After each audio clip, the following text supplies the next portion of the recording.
बड़े बड़े सीईओज को मैंने पूछा, मल्टीनेशनल कंपनीज के सीईओज को, कि the person to whom you are paying more than 10 crore rupees per annum in salary, what do you ask them in their interviews? तो एक बड़े मल्टीनेशनल कंपनी के सीईओ ने मुझे पूछा था कि Swami this is the first time I am asked this, कभी हमने ये नहीं सोचा था। मैंने बोला कि क्योंकि कई एग्जीक्यूटिव्स हैं, उनकी एनुअल तनख्वाह है 50 करोड़ 100 करोड़। मैं जागृत अवस्था में बोल रहा हूँ। ये बहुत बड़ी सॉफ्टवेयर बनाने वाली कंपनी है,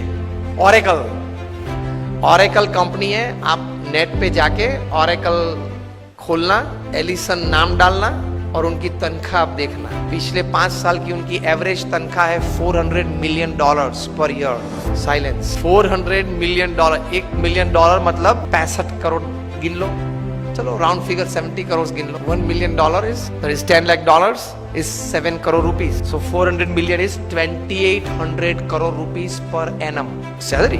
अब देख लेना, मैं नाम देता हूं, Allison, ELLISON, he is the CEO of Oracle। अब नाम देख लेना।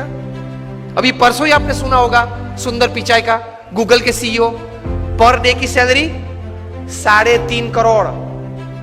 परसों ही न्यूज थे, हाँ 2 दिन पहले न्यूज थे। लास्ट ईयर फाइनेंशियल ईयर की पूरी सैलरी उनकी 1285 करोड़ थी। हम दिल्ली में एक फंक्शन में साथ में थे, मंच पे बैठे थे। मैंने उनको पूछा कि दोज एग्जीक्यूटिव्स हुम यू पे मोर देन 10 करोड़ और 25 करोड़, उनको इंटरव्यू में आप पूछते क्या हो? क्योंकि उनके पास डिग्रीज तो एक्स्ट्रा ऑर्डिनरी है। He is a double MBA from LSE और हार्वर्ड। एकेडमिक्स तो पूछना नहीं है। इतनी बड़ी तनख्वाह देते हो तो वो 10-15 साल का अनुभव तो है उसको। 10-15 साल में उसने 50,000 करोड़ 1 लाख करोड़ मैनेज किए हैं, हर साल टर्नओवर किया है। ऐसी कंपनीज में ही बड़ी बड़ी पोजीशंस में वे रहे हैं। तो उनको नेटवर्किंग में पूछना नहीं है, एडमिनिस्ट्रेशन में पूछना नहीं है, HR में पूछना नहीं है, मैनेजमेंट में पूछना नहीं है, ग्रोथ के बारे में आपकी क्या सोच है वो पूछना नहीं है। आप पूछते क्या हो उनको इंटरव्यू? उन्होंने मुझे एक बहुत अच्छी बात बताई कि स्वामी जी, इन कक्षा के लोगों को जिनको हम ये प्रकार की तनख्वाह देते हैं, उनको इंटरव्यू में एक ही प्रश्न पूछते हैं। I was like very surprised. मैंने बोला एक ही प्रश्न पूछते हो? कहाँ? और उनका उत्तर वे 20-25 मिनट तक देते हैं, तभी उत्तर पूरा बनता है। That was more surprising. I said what do you ask? He said, हम एक ही प्रश्न पूछते और ये पूछते हैं, describe a big failure in your life and how did you handle it. प्रश्न क्या पूछते हैं इन कक्षा के लोगों को? Describe a big failure in your life. आपके परफॉर्मेंस के बारे में हमें कुछ पूछना नहीं है कि मैं पहली कंपनी में था, वहां 200% सेल बढ़ा दिया, दूसरी कंपनी में था, वहां 500% ग्रोथ कर दिया। वो हमें नहीं सुनना है। वो था आप लोग सब जो यहां बैठे हो, जो इंटरव्यू वाले देने आए हो, जिनको हम ये तनख्वाह देने वाले, सबके पास ऐसी परफॉर्मेंस स्टोरीज है, ये कॉमन है, ये हमको नहीं पूछना है। पूछना क्या है? Describe a big failure of your life and how did you handle it. Simple. Performance से आपका कैलिबर का टेस्टिंग नहीं होता।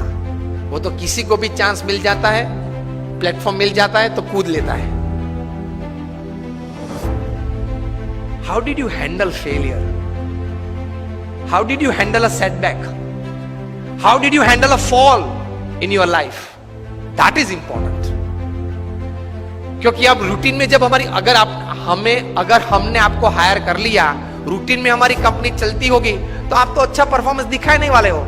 लेकिन कंपनी में अगर बड़ी आफत आ गई तो आप क्या करोगे वो बताओ। बाकी तो आपकी जगह और कोई भी ये कंपनी चला लेगा। Isn't it a very important question?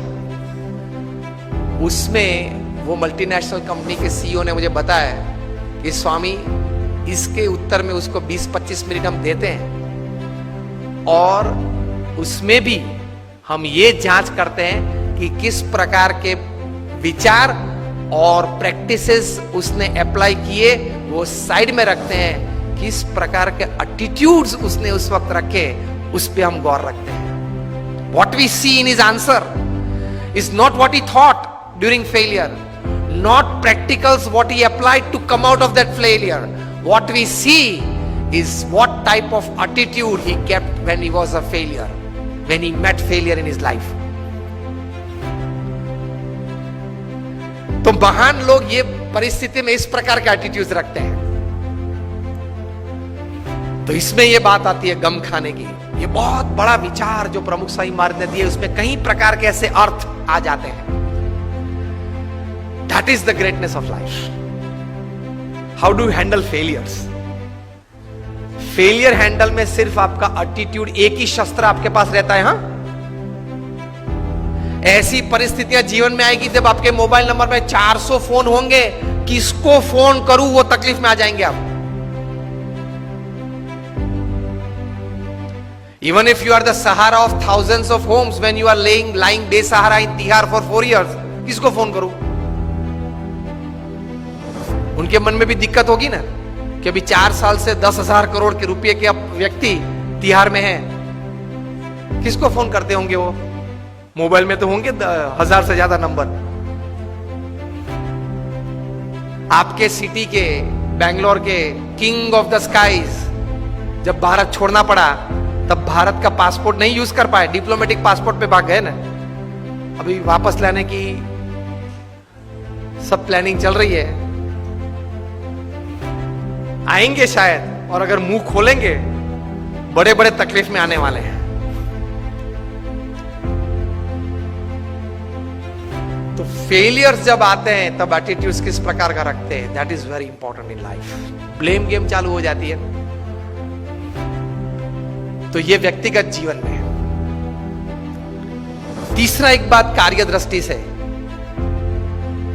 कि कर्म करना हमारा अधिकार है, फल पे हमारा अधिकार नहीं है। If there are 100 things which are in your control that you can effect the end result, there are 1000 factors which are not in your control which can negatively effect the end result. Yes और no? आपने बड़ा अच्छा धंधा चालू कर दिया लेकिन government की पॉलिसी बदल गई तो? आपने स्टैंड का धंधा चालू कर दिया और गवर्नमेंट ने कैप रख दी, क्या करेंगे? रख दी है, और कहीं कैप्स आने वाली है। मतलब there are thousands of factors which are not in your control which can actually affect the end result। इसलिए श्रीमद् भगवत गीता में भगवान श्री कृष्ण ने लिखा है कि you do your job in the best knowledge and the best practices that you have, and result Lord Krishna says I will decide.